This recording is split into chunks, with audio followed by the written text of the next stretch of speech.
था कि इस मामले में कुशाग्र सिंह की हत्या की गई।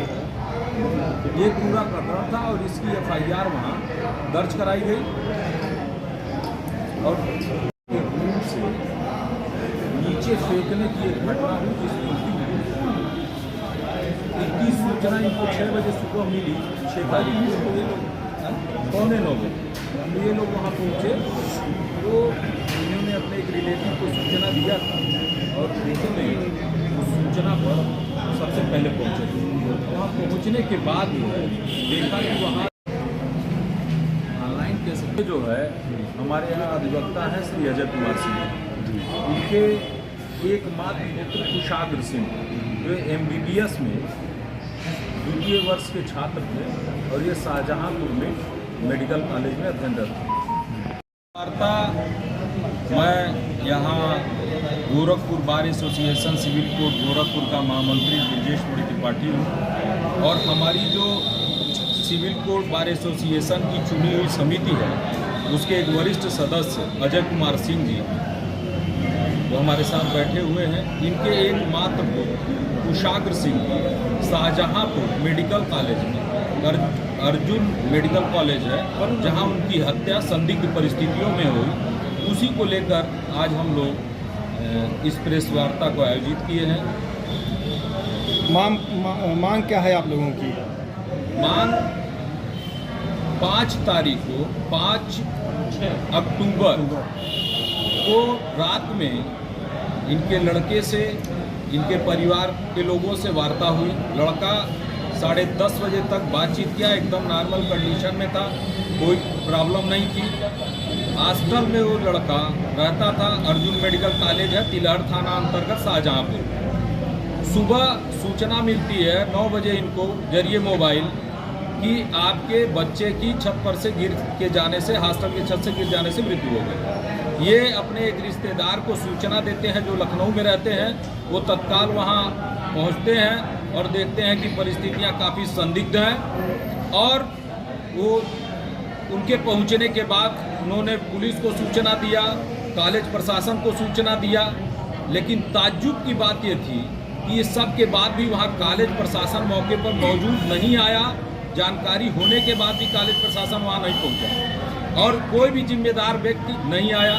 बाद में उसमें देखा गया कि साहब CCTV तलाश किया जाए, जो आजकल एक सबसे बड़ा इलेक्ट्रॉनिक साक्ष्य है। किंतु जब वहाँ पता किया तो कॉलेज प्रशासन ने अपनी तरफ से सूचना दिया कि हमारा जो CCTV लगा है वो खराब है। तो ये जो परिस्थितियाँ थी इससे ये प्रथम दृष्टया ही लग रहा था कि उस लड़के की मारकर हत्या की गई है और हत्या करके उसका शव जो है या तो वहाँ प्लांट कर दिया गया या छत से नीचे फेंक दिया गया। तो पोस्टमार्टम रिपोर्ट में भी कुछ आया हुआ है इसमें? पोस्टमार्टम रिपोर्ट में जो आया है उसमें लिखा गया है जो उनके शरीर पे चोटें पाई गई हैं उस चोटों के वजह से उनकी मृत्यु हुई है। किंतु जो परिस्थितियाँ वहाँ थी, जो एक्सपर्ट ओपिनियन है उसमें जो आदमी तीसरी मंजिल से छत से फेंका जाएगा वो हमेशा जो फेंका जाएगा तो किसी भी कंडीशन में गिर सकता है, लेकिन जो सुसाइड करेगा यदि कूदने की घटना होती तो निश्चित रूप से उसका चेहरा सामने की तरफ से क्षतिग्रस्त होता और ये सीना, रिब्स ये सब क्षतिग्रस्त होता। लेकिन ऐसा कोई कंडीशन नहीं पाया गया और उसके सर पे लेफ्ट साइड में चोट लगी थी जी और दोनों बाहों पर उसके जबरदस्त खरोच थे। ऐसा लग रहा था कि इस घटना के पहले उसके साथ संघर्ष हुआ है और संघर्ष में उसकी जान गई है। लोगों ने हत्या किया और हत्या करके उसका शव वहाँ उस जगह पे प्लांट कर दिया।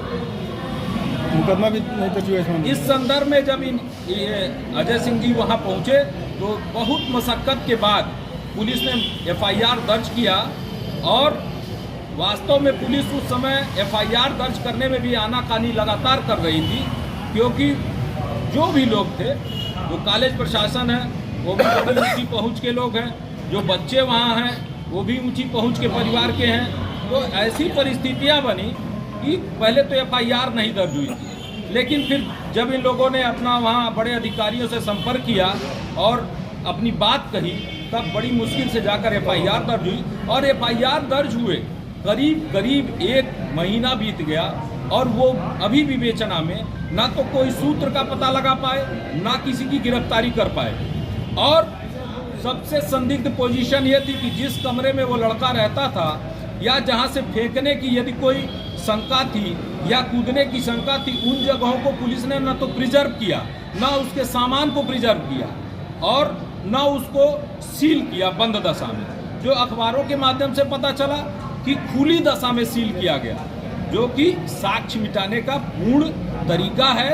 इस तरह किसी स्थान पर सुरक्षित किसी चीज़ को सील किया जाएगा तो निश्चित रूप से वो सबूत नष्ट हो जाएंगे।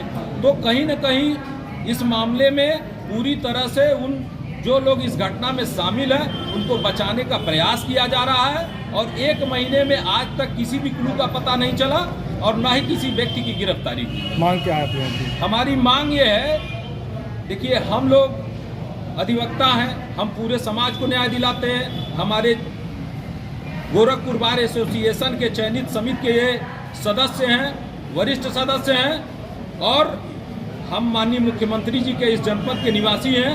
हम इस प्रेस वार्ता के माध्यम से माननीय मुख्यमंत्री जी का ध्यान आकृष्ट करना चाहते हैं कि इस मामले में स्वतः संज्ञान लेकर वहां के पुलिस अधिकारियों से इसकी जांच सुनिश्चित करा के और दोषी लोगों को गिरफ्तार कराएं। दोषियों की पहुंच कितनी भी बड़ी हो, किंतु माननीय मुख्यमंत्री जी से अपेक्षा है कि वो उन्हें जरूर पकड़वाएंगे और उन्हें जेल की सलाखों में ठूसेंगे।